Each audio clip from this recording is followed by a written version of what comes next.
Hello friends, welcome to our J multiverse channel. आज हम pathfinder में वर्क एनर्जी पावर का बिल्डअप नंबर 20 करने वाले हैं।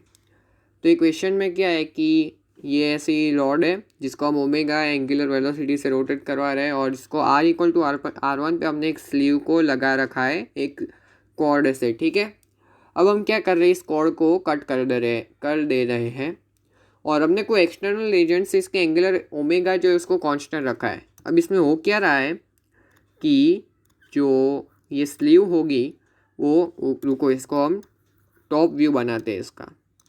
इसका हम टॉप व्यू बनाते हैं। तो देखो कुछ ऐसा है, रॉड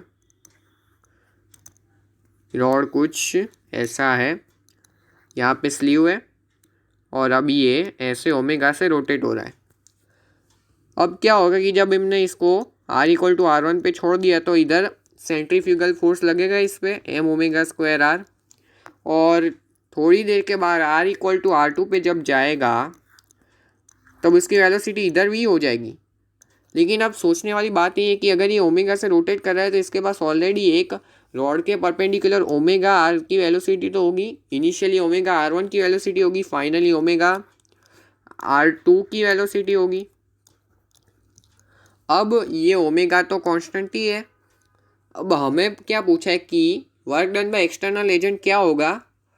ठीक है, तो work done by external agent क्या होगा इस बार, वर्क डन बाय मतलब चेंज इन काइनेटिक एनर्जी पूरे सिस्टम की। उसमें ये जो ओमेगा तो कांस्टेंट ही है, तो रोटेशनल काइनेटिक एनर्जी तो भाई कांस्टेंट ही रहने वाली है।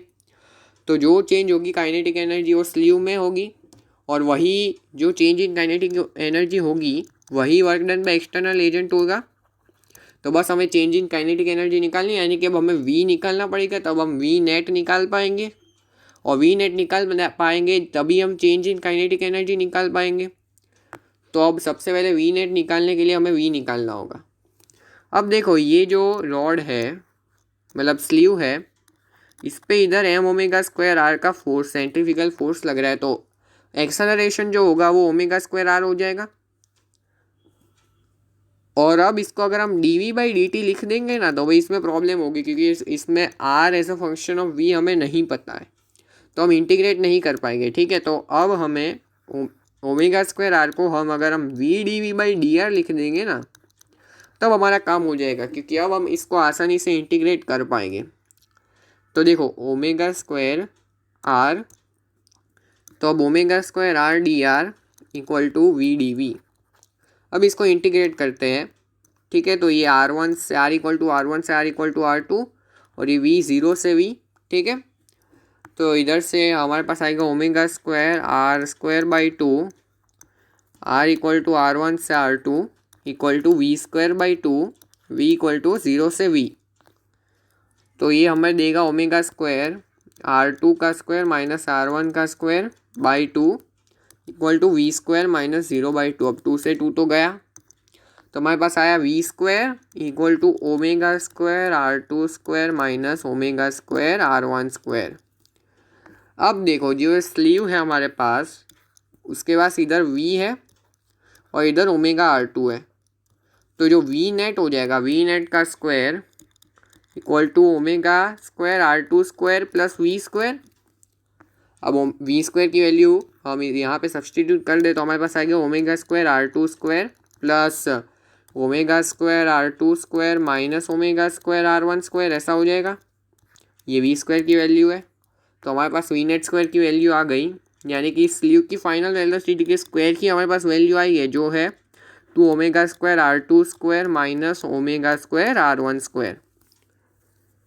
अब देखो अब हम वर्क एनर्जी थ्योरम लगा सकते हैं। इनिशियल वेलोसिटी जो स्लीव की थी वो थी ओमेगा आर वन, और जो फाइनल वेलोसिटी थी वी फाइनल वही वी नेट है, तो under root two omega square are two square minus omega square r one square ये होगी। तो work done by external agent equal to change in kinetic energy, यानी कि change in kinetic energy यानी कि half m v final का square, half m v final का square minus v initial का स्क्वायर, ऐसा हो जाएगा।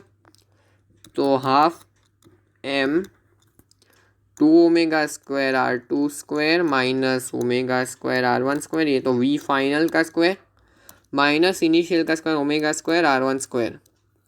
ठीक है, तो हमारे पास आएगा 1/2 half M 2 omega square R2 का square minus 2 omega square R1 का स्क्वायर। जब हम इसको सिंप्लीफाई करेंगे, अब 2 और 2 कैंसिल हो गए, तो हमारे पास वर्क डन बाय एक्सटर्नल आएगा, वो आएगा omega square M omega square R2 का स्क्वायर माइनस R1 का स्क्वायर।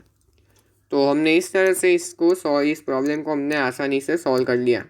तो देखो समराइज़ कर लेते हैं हमने क्या किया है इसमें। देखो सबसे पहले तो हमने ये कॉर्ड को जब कट किया तो इसके पास रेडियल वेलोसिटी आ जाएगी कुछ, और ओमेगा जो मतलब परपेंडिकुलर टू रॉड जो वेलोसिटी वो तो है ही। तो सबसे पहले अब R=R2 की हम फाइनल वेलोसिटी निकाल देंगे। तो सबसे पहले हमें उसके लिए रेडियल वेलोसिटी निकालनी होगी, जो हम इंटीग्रेट करके निकाल ली हमने। बाद में हमने चेंज इन काइनेटिक एनर्जी निकाला और वही work done by external agent हो जाएगा। तो वर्क डन बाय जो एक्सटर्नल एजेंट आया हमारे पास आंसर फाइनली, वो हमारे पास आएगा M omega square R2 square minus R1 square. तो हमने इस तरह से इस प्रॉब्लम को सॉल्व कर लिया है। अगर आपको पसंद आया हमारा वीडियो तो शेयर तो कर दीजिए इसको और लाइक भी दे दे, और हमारे चैनल को तो सब्सक्राइब करिए। ठीक है, तो थैंक्स फॉर वॉचिंग।